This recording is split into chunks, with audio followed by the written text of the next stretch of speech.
ဂျွန်ဟာအယုတ်စစ်သားတွေအပြစ်ထည့်ထားတဲ့တစ်တာတစ်လုံးကိုလက်ဆောင်ရရှိခဲ့ပါတယ်သူကအယုတ်တွေကိုဘေးဖယ်ထားပြီးကိုကာကိုလာတောက်ဖို့အသွားမှာပဲအယုတ်တစ်တာကြီးကျမ်းပြင်ပေါ်ကိုပြုတ်ကျသွားတာကိုရုတ်တရက်မြင်လိုက်ရပါတယ်သူအနားကိုတိုးပြီးကြည့်လိုက်တဲ့အခါတစ်တာတွေကအယုတ်စစ်သားတွေအားလုံးပျောက်ဆုံးနေတာကိုတွေ့လိုက်ရတာပေါ့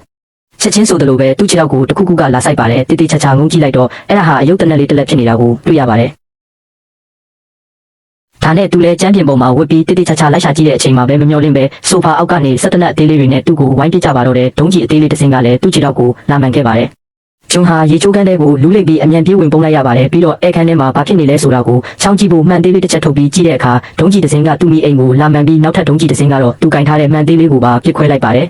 ဒီဖြစ်ပျက်ကဂျွန်ကိုဒေါသအကြီးကျယ်ထွက်သွားစေပါတယ်သူဟာပစ္စတိုတနက်ကိုထုတ်ပြီးဆိုဖာအောက်ကိုရန်တမ်းပစ်ခတ်ပါတော့တယ်ပြီးတော့ဆက်တနက်ကိုပါထုတ်ပြီးဆိုဖာအောက်ကိုမရက်မနာထပ်မံပစ်ခတ်ပါတယ်တနက်တန်တွေအတော်ကြာအောင်ထွက်ပေါ်ပြီးနောက်မှာတော့ဆိုဖာအောက်ကအတန်ပလန်အားလုံးတိတ်ဆိတ်သွားခဲ့ပါတယ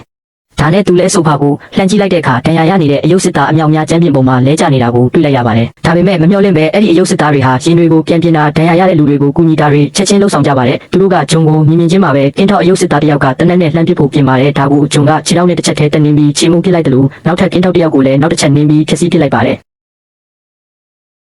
ထို့နောက်ဂျွန်က RPG ဒုံးပစ်လောင်ချကိုတနက်နဲ့တစ်ချက်တည်းပစ်ခတ်ဖျက်ဆီးလိုက်ပေမဲ့တိုက်ခိုက်ရေးရဟတ်ယာဉ်၃စင်းကသူ့စီကိုပြန်တန်းလာပြီးဒုံးကြီးတွေနဲ့ဝိုင်းပစ်ပါတော့တယ်ရဟတ်ယာဉ်တစ်စင်းရဲ့ပန်ကာတလက်ကဂျမျက်နာကိုဖျက်ပြီးရှက်ထိသွားခဲ့ပါတယ်ဒေါသအလိမ့်လိမ့်ထွက်နေတဲ့ဂျွန်ကရဟတ်ယာဉ်တစ်စင်းကိုပစ်ချလိုက်ပေမဲ့နောက်ထပ်ရဟတ်ယာဉ်တစ်စင်းကအပြင်းထန်ပြန်လဲပစ်ခတ်တာကြောင့်သူလည်းရွေးချယ်စရာမရှိပဲရေချိုးခန်းထဲကိုပဲပြန်ပုံရပြန်ပါတယ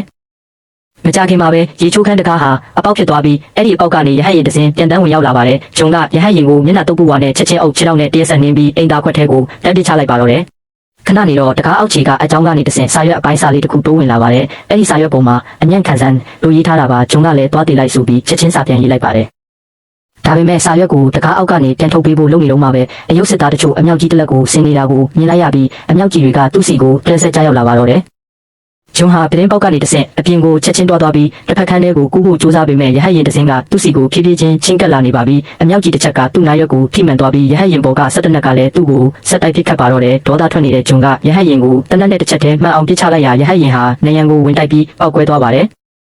်ဂျွန်ကအခွင့်ကောင်းကိုစုပ်ကင်ပြီးဝရန်တာကနေတဆင့်နောက်ထပ်အခန်းတစ်ခန်းထဲကိုကူးပြောင်းဝင်ရောက်ခဲ့ပါတယ်။အဲ့ဒီမှာတော့အယုတ်စစ်သားတစုဟာသူ့ပေါ်လာမှာကိုအသင့်ဆောင်ဆိုင်နေကြတာကိုတွေ့လိုက်ရပါတယ်။အဲ့ဒီအချိန်မှာပဲဂျွန်ကမိသက်စေဘူးကိုလှမ်းမြင်လိုက်တာကြောင့်အရင်ဆုံးအယုတ်ဘဲကလေးတစ်ယောက်ကိုတုံးပြီးအယုတ်စစ်သားတွေရဲ့အာယုံကိုလွှဲလိုက်ပါတယ်။ပြီးနောက်မိသက်စေဘူးနဲ့အယုတ်စစ်သားတွေကိုတရားဆက်လိုက်ဖြန်းပေးမယ်။ဒါကသူတို့ကိုအပြတ်မတိုက်နိုင်ခဲ့ပါဘူး။ဒါကြောင့်ဂျွန်ကမိချစ်တလုံးနဲ့ပိုးသက်စေဘူးကိုထုတ်ပြီးတင်ကားစီကိုမိရန်တွေနဲ့ဖြန်းဘက်ကနောက်ဆုံးမှာတော့တင်ကားကိုဖျက်ဆီးပစ်လိုက်နိုင်ပါတယ်။ဒါပေမဲ့ကျန်ရှိနေတဲ့အယုတ်စစ်သား၃ယောက်ကနောက်ထပ်တစ်ကြိမ်ထပ်မံတိုက်ခိုက်လာပြန်ပါတယ်။ဂျွန်ကမိကိုပဲထပ်မံအသုံးပြုပြီးနောက်တစ်ကြိမ်ထပ်မံအောင်ပွဲခံခဲ့ပါတယ်။နောက်ဆုံးမှာတော့အယုတ်စစ်သားအမြောက်များအားလုံးဖျက်ဆီးခြင်းခံလိုက်ရပါတယ်။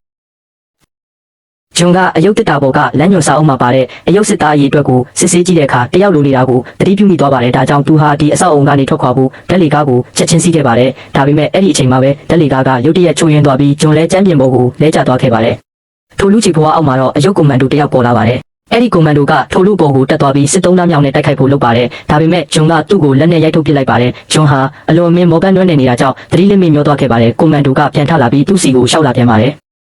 ်ကွန်မန်ဒိုကထပ်မံတိုက်ခိုက်ဖို့လုပ်နေတော့မှပဲသတိလစ်နေရာကနေရုတ်တရက်နိုးလာတဲ့ဂျွန်ကကွန်မန်ဒိုကိုဖိညက်ပြီးရှေ့ကိုတွန်းပစ်လိုက်တာကြောင့်နောက်ဆုံးမှာတော့ကွန်မန်ဒိုလည်းပျက်စီးသွားခဲ့ရပါတယ်ဒါပေမဲ့ဂျွန်ဟာကွန်မန်ဒိုရဲ့ကြောကိုအိတ်ပေါ်မှာအနီရောင်မီလေးတစ်ဖြက်ဖြက်လင်းနေတာကိုသတိထားမိလိုက်ပါတယ်နောက်တစ်စက္ကန့်မှာပဲပြင်းထန်တဲ့ပောက်ကွဲမှုကြီးတစ်ခုဖြစ်သွားပြီးဓာတ်လေကားရင်းတစ်ခုလုံးပောက်ကွဲပျက်စီးသွားပါတော့တယ်ဒါဆိုဒီရုပ်စစ်သားတွေကဂျွန်ကိုဘာကြောင့်ဝိုင်းပြီးတိုက်ခိုက်ကြတာလ